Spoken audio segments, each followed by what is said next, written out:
Урматтуу төраға, урматтуу президенттин жана өкмөттүн өкүлү. Кыргыз Республикасынын парламенти, бул жогорку кеңеши мыйзам чыгаруу бийлиги, жападан жалгыз мыйзам чыгаруучу орган болуп эсептелинет. Ыйгарым укуктардын негизинде биз көзөмөл кылуу милдетин аткарабыз. Биздердин ыйгарым укуктарыбыздын эң оор чугундуларын айтып кетейин. Бул эл аралык келишимдерди ратификалайбыз жана Кыргыз Республикасынын чек арасын өзгөртүү боюнча маселелерди чечебиз, республикалык бюджетти бекитебиз жана анын аткарылышын көзөмөлдөйбүз. Эл тарабынан шайлангандыктан биз эл өкүлү катары эл тарабынан жана мамлекет тарабынан коргоого алынганбыз. Жана жолугушууларда эл тарабынан айтылган көйгөйлөрдү аткарылышын ушул залда карап өкмөткө тапшырма берип протоколдоп анын аткарылышын көзөмөл карабыз. Бирок, урматтуу коллегалар, акыркы кезгилерде менин өкүндүргөн нерсе ушул залда биз элдин мамлекеттин көйгөйүн көтөрүүчү жерде ушул жеке тарыныш же өч алуу же кызыкчылык маселелер көбүрөөк көтөрүлүп атат. Экс президенттин магымын алуу боюнча комиссия түзүлүп, учурда бүгүн ошол талкууга коюлду. Бүгүн карайбыз. Макул, все к лучшему деп коет. Талкууну эл көрөт. Себеби эл бул бүгүнкү талкууду күтүп атышат. Ар бирибиздин сүйлөгөнүбүзгө баа берет. Талкууга активдүү катышалы.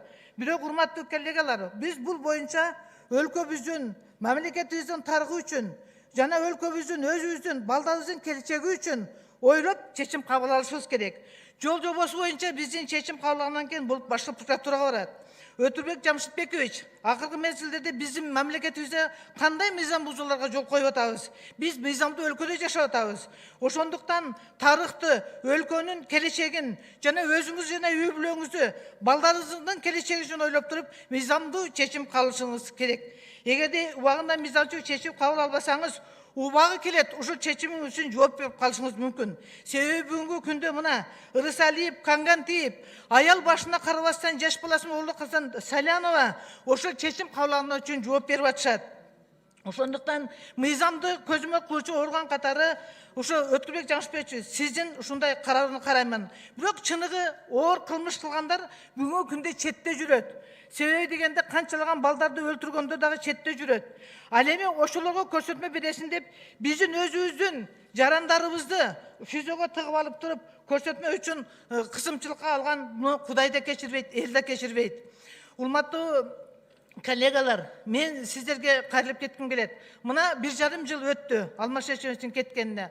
Ал киши президент учурунда ушул залдан сиздер тарабынан аябай ушу жылуу сөздөрдү укканмын. Мәселен, кээ-бириңиздер айткансыздар, урматтуу Алмаз Шешенович, сизден биз көп нерсени үйрөндүк. Сиз бизди такшалттыңыз, тарбияладыңыз. Урматтуу Алмаз Шешенович, сиздин атыңызды түндүк түштүк жолуна коелу.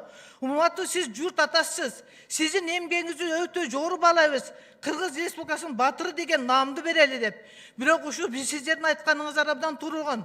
Ошол сиздердин колдооңуздарды колдоду президентибиз ал кишиге Кыргыз Республикасынын батыры дегенде наамды ыйгарды.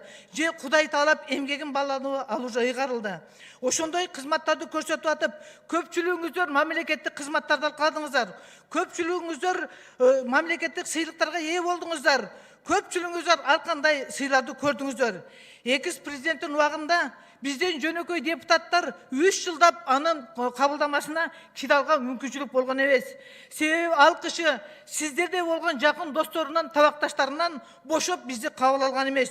Бирок мен ал кишинен эч качан капа болбойм, эч качан тарынбаймын. Ал киши мага кызмат кылбаса кылбай койсун. Бирок карапайым калкка анын кызматы өттү. Себеби дегенде биз айтып атабыз, 6 жылда ал киши такыр кызмат кылган эмес деп. 6 жылда Кыргыз Россиялык фондуну ким алып келди? Ошол фонддун эсебинен бизде мамлекетибизде канчалаган социалдык объектилер бүттү. Канчалаган заманбап мектептер бүтүп, биздин окуучулар окуп, биздин ата-энелерибиз батасын берип отурат. Канчалаган союздук зубаңды бүтүргөн жолдор бүтүп, мына таксисттер өзүнүн расчылыгын айтып атышат. Канчалаган эмгек акылар көтөрүлдү. Эмгек акылар үзгүлтүксүз берилди. Эмгек акылардын ордуна продукта берилген жок. Ошону менен калган аскер кызматкерлерине, ички иштер кызматкерлерине, мүмкүнчүлүгү чектелгендерге, бүгүнкү күндө прокуратура кызматкерлерине дагы ошонун эсебинен үй курулуп атат. Ал эми мамлекеттик ипотекалык комитеттин эсебинен дагы мугалимдерге медиктик кызмат кылып атат. Ошондуктан мен айткым келет, ушул курулуштардын курулуп ашып аткан убакта, урматтуу коллегалар, биз барып чөнтөгүбүздөн кургандай аткылышына катышып, лентасын кесип, коюн жеп келип атпайбызбы?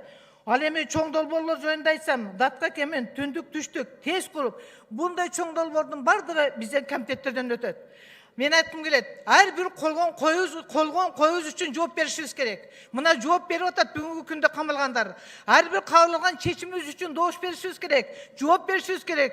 Бүгүн жооп бере албасак, тарых bir күн алып келет, барбыр жооп бере алабыз. Эч жака качып кутула албайбыз. Ошондуктан бүгүнкү талкууга биз активдүү жакшы катышсак, ушул кийин дагы өзүбүз жооп берип калбайлы. Мен ойлоймун, бул экс-президенттин макамын алуу жөнөкөй иш эмес. Бул 40 депутаттын жебилкеси менен алына албайт. Bizde konstitusiya var, bizde mizam var. Mizam konstitusiya menен ал киши кол койгон. Жана коомчулук турат, эл турат. Элдин пикирин дагы эсеп калышыбыз керек. Элдин назарынан, элдин пикиринен калган бул абдан начар. Бул тарыхый чечим, бул тарыхта кылат. Мунун жол жобосу боюнча биз жакшы чечим кыла албасак, биз тарыхта биздин атыбыз абдан жаман болуп калат. Урматтуу коллегалар, мен айтайын дегеним башка. Себеби биз бүгүнкү бул залда эл бизди дайыма күтөт 3-4 күнү. Себеби эл бизге кайрылган көйгөйлөрүнү кантип чечип берет экен деп.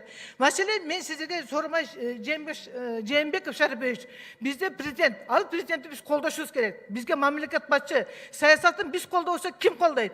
Ал киши өзү аймактан келген, аймактын көйгөйүн жакшы билет. Ошондуктан 2 жылдан бери аймакты көтөрүү жылы деп атат. Ал кишинин демилгесин ким колдоп атат?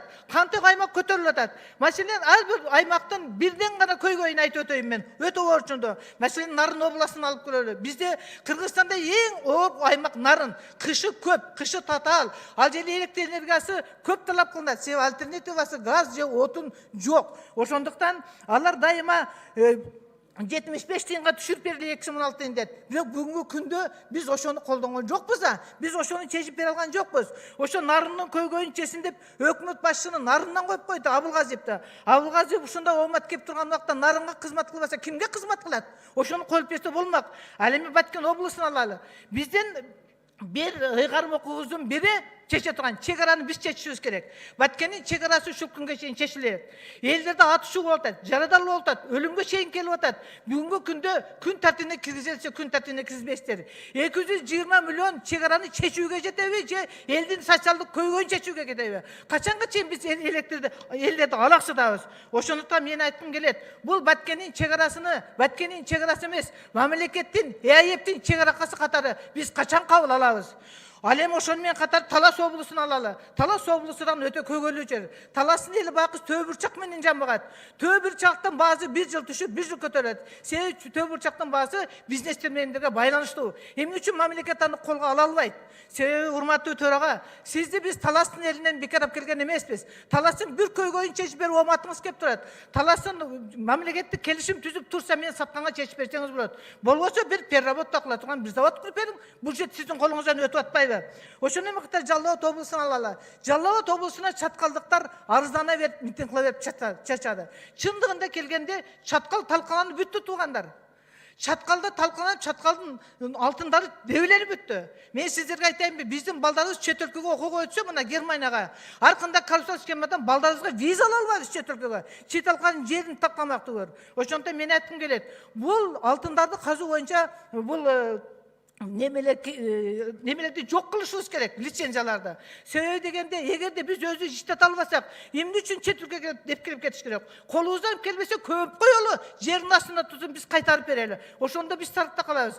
Конституцияга өзгөртүү киргизели. Эч кандай лицензиянын пайдасы мамлекетке да тийбейт, элге да тийбейт. Эл өзүн өзү багып атат. Себеби мамлекетте чиновниктер пайдаланып, уже камакта отурат көпчүлүгү. Ошондуктан мен айткым келет, лицензияларды жок кылуу үчүн жаратылыш байлыктарына мораторий киргизип конституция боюнча токтотуп жок кылалы. Ысык көл облусун алып көрөлү. Ысык көл чындыгында кенде Ысык көл эми бир бейиштин жери. Туризм менен элдер жамбагат. Бирок ошо бирден ошо Казаков министр болуп турганда жакшы нерселерди айткан эле. Биз өзүбүздүн маданиятыбызды көрсөтүп коелу. Жолдорго заманбап туалеттер куруп коелу десе, ал кишини саясаттан мыскылдап жумуштан бошотуп койдук. Ордолу Ошто айталы. Ордолу Ош албетте. Ордолу Оштон эли дагы ишкер келет. Жери дагы жемиштүү келет. Элдеринде байлар көп. Себеби элдер иштемчил келет. Элдердин эсебинде канча завод, фабрика кылды. 3000 жылдын ичинде Ош бутунда туруп калды. Мен Ош менен сыймыктаман. А бирок Ошто абдан көйгөйлүү нерсе бар. Ошто ортунчу десе бар, улуттук коопсуздук кызматы кыла турган. Эгерде биз анын алдын азыр албасак, кийин кеч болуп калат. СДПКнын мүчөлөрүнүн куугунтуктарынан көрө ош менен иштеш керек. Улуттук коопсуздук кызматы. Себеби кийин кеч болуп калса тарыкка кантип жооп бересиздер? Ошонун катары мына Чүй областын алып көрөлү. Чүй облусу абдан кенен. Чүй областына 7 областын адамдардын койнуна катып отурат. Чүй областынын жери да эли да кенен. Бүт ойдоп калды, жыйынтыкталсын. Ал эми Бишкек шаарын айталы. Бишкек шаары биздин борборубуз. Биз борборубуз менен сыймыктанышыбыз керек. Башка өлкөлөрдө борборду жаңы шаар кылып көчүрүп апарып көрсөтүп атышат. А биз болсо борборду жаңы шаар кылбайлы, жыл эле атын өзгөртөбүз. Фрунзени Бишкекте Манасты өзгөртөлү деп. Ал эми Бишкекте эски университеттер бар. Эски университеттер кулап калгыча аны эч ким ойлогон жери жок. Ошолорду чет жакка чыгарып туруп кампус кылсак, шаарыбыз кичине кеңейтпей беле? Ошондой орчулуу маселеде палатада көрсөтөк болобу. Бирок биздин элдерибиз көпчүлүгү жерде муктаж болуп арызданып жүрүшөт. Биз дайыма комиссия түзүп атабыз. Мына Бишкектин четиндеги жерлердин бардыгы 100 гектарлап, 1000 гектарлап адамдар басып алган.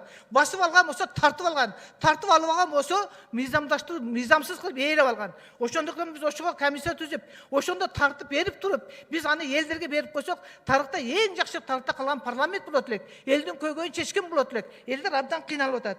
Ошондуктан мен айткым келет. Урматтуу коллегалар, ачуу сөз дайыма катуу тиет. Ошондуктан мен сиздерден эжеңиздер улуу адам катары чыгып мен сиздерге катып айттым. Бул палатада менден улуу агаларым отурат.